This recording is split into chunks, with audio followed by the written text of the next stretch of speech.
ഉണ്ടാവുമെന്ന്. അപ്പൊ ഒരു ഫീമെയിൽ സെക്ടറിലേക്കുള്ള നോക്കിയാൽ അത് ആരായിരിക്കും? ലക്ഷ്മി പ്രിയ എന്ന് പറഞ്ഞാല് ഞാൻ നമ്മുടെ ചാനലിൽ പോൾ ഇട്ടായിരുന്നു, ഡ്രാമ ക്യൂൻ. അപ്പൊ ഏറ്റവും കൂടുതൽ വോട്ട് ലക്ഷ്മി പ്രിയക്കാണ് കിട്ടിയത്, ഡ്രാമ ക്യൂൻ എന്ന് പറഞ്ഞിട്ട്. അത് കഴിഞ്ഞ് നമ്മുടെ ജാൻമണി അപ്പൊ ലക്ഷ്മി പ്രിയയെ പോലത്തത് ഈ സീസണിൽ ഉണ്ടാവാനുള്ള ചാൻസ് ഇച്ചിരി ഒരു ലേശം കുറഞ്ഞ ലക്ഷ്മി പ്രിയ ഉണ്ടാവാൻ ചാൻസുകൾ കാണുന്നുണ്ട്. ലേശം ഒരു പൊടി കുറഞ്ഞ ലക്ഷ്മി പ്രിയ. എന്നാലും കുറച്ചും കൂടെ നിന്ന് കഴിഞ്ഞാൽ ഡ്രാമ ക്യൂവിനായിട്ട് മാറാൻ പറ്റുന്ന 2-3 പേരൊക്കെ ഉണ്ട്.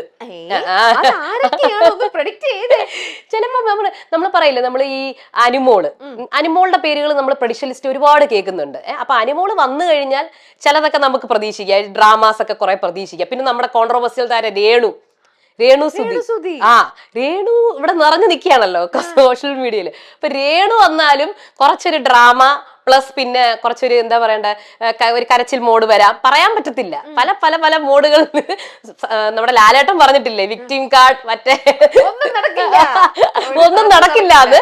ഇപ്രാവശ്യം അത് നടക്കോ ഇല്ലെന്ന് അറിയില്ല. എന്നാലും കുറെ ഡ്രാമ ക്യൂൻസ് വരും. അവർ ഓൾറെഡി സോഷ്യൽ മീഡിയയില് അങ്ങനെയാണല്ലോ അറിയപ്പെടുന്നത്. ഇതിന്റെ അതായത് അനുമോളാണെങ്കിലും അവരുടെ ചാനലിലും നല്ല രീതിയിൽ എന്താണ് ഈ സ്റ്റാർ മാജിക്കിലാണെങ്കിൽ പുള്ളിക്കാരി നല്ല എന്റർടൈനർ ആണ്. അതെ. അപ്പൊ അതേപോലെ തന്നെ എന്റർടൈനിങ് ആവും വന്നു കഴിഞ്ഞാൽ. ഓക്കെ. പക്ഷെ ഇപ്പൊ പറഞ്ഞ അനുമോൾ ആണെങ്കിലും രേണുസുധി എന്നൊക്കെ പറഞ്ഞ ഡ്രാമ ക്വീൻ എന്നുള്ള രീതിയിലാണല്ലോ ലക്ഷ്മി പ്രിയയുടെ അങ്ങനെയല്ല, ഈ ഒരു സീനിയർ ഫീമെയിൽ ഒരു ആക്ടർ എന്നുള്ള രീതിയിൽ, സീനിയർ ഫീമെയിൽ ആക്ടർ അങ്ങനെ ആരായിരിക്കും വരാൻ ചാൻസ്? ഇതുവരെ അത് കൺഫേം ഒന്നും ആരുടെ ആയിട്ടില്ല. പക്ഷെ എന്നാലും ലക്ഷ്മി പ്രിയയുടെ സ്ഥാനം അപഹരിക്കാൻ ഭയങ്കര പ്രയാസമാണ്. കാര്യം പുള്ളിക്കാരി എന്ന് പറഞ്ഞ സീസൺ മൊത്തം എന്താണ് എല്ലാ ഫുൾ ഫൺ ഫാക്ടർ ആയിരുന്നു. അപ്പൊ എനിക്ക് നമ്മൾ പ്രഡിക്ഷൻ ലിസ്റ്റ് കിട്ടിയപ്പോഴും എനിക്കൊരു ടെൻഷൻ ആയിരുന്നു. കാരണം നമുക്ക് ഇതുപോലത്തെ ആൾക്കാരെ കിട്ടുമോ എന്നുള്ളത്. പക്ഷെ എന്നാലും പേരുകൾ പറയാതെ സീരിയൽ ആർട്ടിസ്റ്റുകൾ ഉണ്ടാവും. ഞാനൊന്ന് കേട്ടു, രേഖ രതീഷ് അല്ലേ? പക്ഷെ രേഖ ഈയിടയ്ക്ക് അത് ഇല്ല എന്ന് കൺഫേം ചെയ്തു. അതാണ്. ആണോ? പക്ഷെ അതൊക്കെ ചിലപ്പോ നമുക്ക് പറയാൻ പറ്റത്തില്ല കേട്ടാ. ഒരു ഗെയിം അല്ലേ? അതെ അതെ അത് ശരിയാണ്, അത് ശരിയാണ്. തേർഡിന് കാണുമ്പോഴായിരിക്കും അത് ശരിയാണ്, അത് ചാൻസ് ഉണ്ട്. അപ്പൊ രേഖയുടെ പേര് എന്റെ മനസ്സിൽ, പിന്നെ പുള്ളിക്കാരി ഇല്ലാന്ന് പറഞ്ഞുകൊണ്ടാണ് ഞാൻ ഇതാക്കിയത്. കാര്യം ചാൻസ് കാര്യം ഇല്ലാന്ന് പറഞ്ഞല്ലോ. അപ്പൊ അതുകൊണ്ടാണ് ഞാൻ ഇങ്ങനെ മാറ്റി അങ്ങ് വെച്ചത്. പക്ഷെ പുള്ളിക്കാരിയെ കോണ്ടാക്ട് ചെയ്തിട്ടുണ്ട് പണ്ട് സീസണിലൊക്കെ. അപ്പൊ അതിലൊരു ക്ലാരിറ്റി ഇല്ല രേവതിക്ക്. ഓക്കെ, നമുക്ക് അടുത്ത ഇതിലേക്ക് പോകാം. അഖിൽ മാരാർ. അഖിലിനെ കുറിച്ച് പറയുമ്പോൾ എന്തും എവിടെയും തുറന്നു പറയാൻ വളരെ ഗട്ട്സ് ഉള്ള ആളാണ്. എന്തിനേം എതിരെ പ്രതികരിക്കാൻ ധൈര്യമുള്ള ഒരാൾ. ഇങ്ങനെയാണ് അവർ അഖിൽ മാരാറിനെ അവിടെ കൊണ്ടുപോയി പ്ലേസ് ചെയ്തത്. അതിന് പകരക്കാരനായിട്ട് ഈ പ്രാവശ്യം ആരെ കാണുന്നു ആ ഒരു സെക്ടറിലേക്ക്? ഇപ്പൊ അഖിലിന്റെ സീസണിന്റെ പ്രത്യേകത പറഞ്ഞാൽ അഖിലിന്റെ എതിരെ സംസാരിക്കുന്ന ആൾക്കാർ വളരെ കുറവായിരുന്നു. ഓൾമോസ്റ്റ് നമ്മളിപ്പോ വരാൻ പോകുന്ന കണ്ടസ്റ്റൻസ് ഒക്കെ പഴയ സീസൺസ് ഒക്കെ അരച്ചു കലക്കി പഠിച്ചൊക്കെ വരും. അപ്പോൾ ഓരോ സീസണിലും അപാകതകളൊക്കെ അവർ മനസ്സിലാക്കും. ഇപ്പം അഖിലിനെ പോലെ സംസാരിക്കുന്ന അഖിൽ എന്ന് പറഞ്ഞാൽ ഭയങ്കരമായിട്ട് ഇങ്ങോട്ട് സംസാരിക്കാൻ ആൾക്കാർ അഖിലിന് കുറവായിരുന്നു. അതായത് ഇങ്ങനെ വാക്ക് പോര് നടത്തി അങ്ങനെയല്ല ഇങ്ങനെയാണെന്ന് പറയാൻ ആരും കുറവായിരുന്നു. ഇപ്പൊ ഷോ ഓഫ് ഓപ്പോസിറ്റ് നിന്നിട്ടുണ്ടെങ്കിൽ പിന്നെ ആൾക്കാർ മെയിൽ ടു മെയിൽ നമുക്കിവിടെ കുറവാണ് മത്സരം. മെയിൽ ടു ഫീമെയിൽ ആണ് എപ്പോഴും നമ്മുടെ ഇവിടെ മലയാള സീസണുകളിൽ കണ്ടിട്ടുള്ളത്. മെയിൽ ഫീമെയിൽ ആണ്. അതിൽ മെയിൽ വിന്നർ ആവും, ഫീമെയിൽ നെഗറ്റീവ് ആവാനും ചാൻസ് ഉണ്ട്. ഇവിടെ മെയിൽ ടു മെയിൽ മത്സരം വന്നിട്ടില്ല, നമുക്ക് വളരെ കുറവാണ്. എല്ലാ സീസണുകളിലും നമുക്ക് മെയിൽ ടു മെയിൽ വന്നിട്ടില്ല. ഈ സീസണിൽ അത് വരണം. അപ്പൊ അഖിലിനെ പോലത്തെ ഒരാൾ വന്നു കഴിഞ്ഞാൽ അത് എനിക്ക് മറ്റേ നമ്മൾ സീരിയൽ ആർട്ടിസ്റ്റുകളുടെ പേര് പറഞ്ഞാലും നമുക്ക് പറയാൻ പറ്റത്തില്ല. ഇവർ ഈ സേഫ് മോഡിലേക്ക് പോകും. കാര്യം ഇവർക്കൊക്കെ ഇമേജ് പേടിയാണ്. ഇമേജുകൾ വന്ന് ഞാൻ ഇനി എന്തെങ്കിലും വാ തുറന്നു കഴിഞ്ഞാൽ പുറത്ത് എനിക്ക് നെഗറ്റീവ് അടിച്ചു പോകുമോ എന്നുള്ള അത് ഇതാവാതെ കളിച്ചാൽ എല്ലാവർക്കും അഖിലിനെ പോലെ ആവാൻ പറ്റും. എല്ലാവർക്കും അഖിലിനെ പോലെ നിൽക്കാൻ പറ്റും. ഒരു ഇമേജ് കോൺഷ്യസ് അല്ലാതെ നിന്ന് കഴിഞ്ഞാൽ. കാര്യം എന്തായാലും ഇതിനകത്ത് കയറിയാൽ നെഗറ്റീവ് ആവും, പോസിറ്റീവും ആവാം, എന്തായാലും ആവാം. നെഗറ്റീവ് ആവും, പക്ഷെ നമ്മൾ മിണ്ടാതിരുന്ന അതിനെക്കാട്ടിയും വലിയ പ്രശ്നമാവും. നമ്മുടെ ഒന്നും തുറന്ന് സംസാരിക്കാൻ പറ്റാത്തൊരവസ്ഥ. അപ്പം അഖിലിനെ പോലെ ആവണമെങ്കിൽ എല്ലാവർക്കും ആവാൻ പറ്റും, പക്ഷെ വാ തുറന്ന് സംസാരിച്ചാൽ മതി. അങ്ങനെയാണ് ഞാനൊന്ന് കേട്ടത്. അപ്പാനി ശരത് അല്ലെ? ഞാനിപ്പോ ഒരു കാര്യം കേട്ടോ, നമ്മൾ എന്ത് മനസ്സിൽ വിചാരിച്ചാലും അവരത് ചെയ്യണമെന്നില്ല കേട്ടോ. ഇപ്പൊ ഞാനാണെങ്കിലും തുറന്ന് സംസാരിക്കും എന്ന് വിചാരിക്കുന്ന ഗെയിമിന് വേണ്ടി ഉള്ളിൽ കയറി കഴിയുമ്പോൾ അവരൊന്ന് ഒതുങ്ങിപ്പോവാ. ചിലപ്പോ വേറെ ആൾക്കാരായിരിക്കും സംസാരിക്കുക. മനസ്സിലായില്ലേ?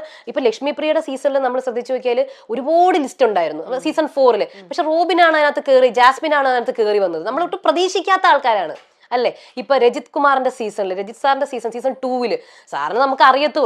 ഇപ്പൊ ഈ പുള്ളിക്കാരൻ അവിടെ ഇങ്ങനെ പബ്ലിക് ഒരു ഫിഗർ ആണ്. പക്ഷെ നമ്മൾ ഇങ്ങനെ ഇത്രയും കയറി വരുമെന്ന് വിചാരിച്ചില്ല. അപ്പം അതില് നമുക്ക് ഇതുവരെ നമ്മൾ വിചാരിക്കാത്ത 2 വ്യക്തികൾ രജിത് സാറും റോബിനുമാണ്. നമ്മൾ വിചാരിക്കുന്നില്ല. റോബിൻ ആ പേര് കേട്ടിട്ടുണ്ടോ? ഇല്ല. എന്നാ വന്നു കഴിഞ്ഞപ്പം അത്ര മാറ്റങ്ങൾ ഉണ്ടാക്കി. വിചാരിച്ച ആൾക്കാർ എന്ത് ചെയ്തു? എല്ലാം പ്രതീക്ഷിച്ചില്ല. പ്രതീക്ഷിക്കാതെ തന്നെ അവരൊന്നും വർത്താനം ഒന്നും പറഞ്ഞില്ല. എന്നാൽ നന്നായിട്ട് വർത്താനം പറഞ്ഞ ആൾക്കാർ അവിടെ ഉണ്ടായിരുന്നു, ആണുങ്ങൾ. നന്നായിട്ട് പറയുന്നതില് അഖിൽ മാരാറിനൊപ്പം ഒരു മെയിൽ അല്ലെങ്കിൽ എനിക്ക് സത്യം പറഞ്ഞാല് ഒന്നും പറയാൻ പറ്റില്ല, പ്രെഡിക്റ്റ് ചെയ്യാൻ ആൾക്കാരെ. കാരണം ഇവരിങ്ങനെ പറയും, പക്ഷെ അവര് പറയൂല ചിലപ്പോ നമ്മൾ പറഞ്ഞു കഴിഞ്ഞാൽ. പക്ഷേ ഞാൻ ഈ അപ്പാടി ശരത്തിന്റെ അല്ല, ശാരികയുടെ പ്രൊവോക്കിംഗ് ഷോസ് എല്ലാം കണ്ടിട്ടുണ്ട്. പക്ഷെ ഞാനൊരു കാര്യം പറയട്ടെ രമ്യ, ഇതേപോലെ ധൈര്യമുള്ള ഒരു ആളാണ്. പക്ഷെ ഞാൻ ഒരു കാര്യം പറയാം, നമ്മൾ ഇങ്ങനെ ഇരുന്ന് സംസാരിച്ചാലും ബിഗ് ബോസിനകത്ത് കയറിയാല് നമ്മുടെ ഒരു വേറൊരു മോഡ്, വേറൊരു നമ്മുടെ സോൺ പ്രേക്ഷകർ കാണും, നമ്മുടെ ഒരു സൈലന്റ് സോൺ. ഇപ്പൊ ശാരിക ഇപ്പൊ എന്തൊക്കെയാണെങ്കിലും ചിലപ്പോ ആള് പഞ്ചഭാവമാണെങ്കിലും പഞ്ചഭാവം ഇപ്പൊ എപ്പോഴും നമുക്ക് ഇങ്ങനെ ഇതാക്കി, ഞാനാണെങ്കിലും എപ്പോഴും ഞാൻ ഇങ്ങനെ നിൽക്കൂലല്ലോ. നമ്മള് ശാരിക അങ്ങനെ നിൽക്കും എന്നാണ്.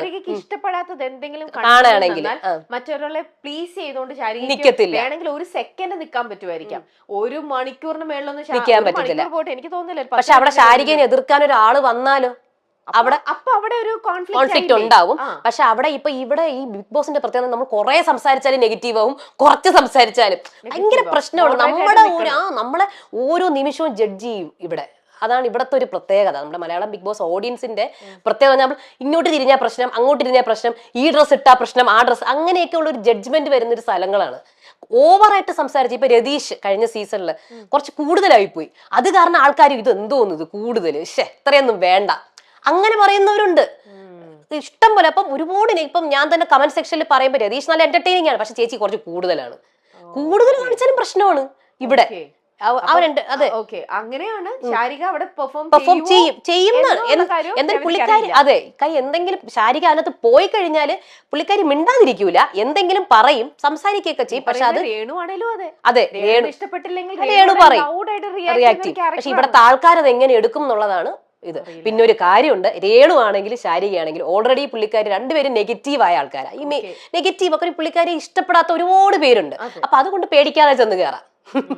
നമുക്ക് കാര്യം എന്തായിരുന്നാലും ഈ പോസിറ്റീവ് ആയിരിക്കുന്നവരാണ് കുറച്ച് ടെൻഷൻ അടിക്കുന്നത്. അയ്യോ ഓൾറെഡി ഞാൻ പോസിറ്റീവാണ്, അപ്പൊ അത് കഴിഞ്ഞ് പോസിറ്റീവ് ആയി കഴിഞ്ഞാൽ പിന്നെ ഇനി അകത്ത് കയറി ഞാൻ നെഗറ്റീവ് ആവുമോ, ഇത് പറഞ്ഞാൽ നെഗറ്റീവ് ആവുമോ, അത് പറഞ്ഞ ഇവർക്ക് ടെൻഷൻ അടിക്കേണ്ട ആവശ്യമില്ല. രേണുവിനും ശാരികയ്ക്കും രണ്ടുപേർക്കും പറയാം എന്ന കാര്യം. എന്തായാലും നെഗറ്റീവ് ആയാലും പ്രശ്നം. എനിക്ക് കണ്ടെടുത്തോളം ഞാൻ അഖിൽ മാരാറിനെ എന്തും പറയാൻ, പ്രതികരിക്കാൻ പുള്ളിയുടേതായിട്ടുള്ള ഒരു സ്റ്റാൻഡ് ഉണ്ട്. എന്റെ ശരി എന്റേത് മാത്രം ശരിയാണെന്നുള്ള രീതിയിൽ ഫൈറ്റ് ബാക്ക് ചെയ്യാനുള്ള ഒരു കോൺഫിഡൻസ് ഉണ്ട്. ആ കോൺഫിഡൻസ് ശാരികയിലും രേണുവിലും കാണുന്നു. പക്ഷെ അതിന് ജനങ്ങൾ എങ്ങനെ എടുക്കും? ഇവിടെ എന്ന് പറഞ്ഞാല് ഭയങ്കര മെയിൽ ഫീമെയിൽ വ്യത്യാസങ്ങളുണ്ട്. അതാണ് അതവിടെ നിൽക്കട്ടെ.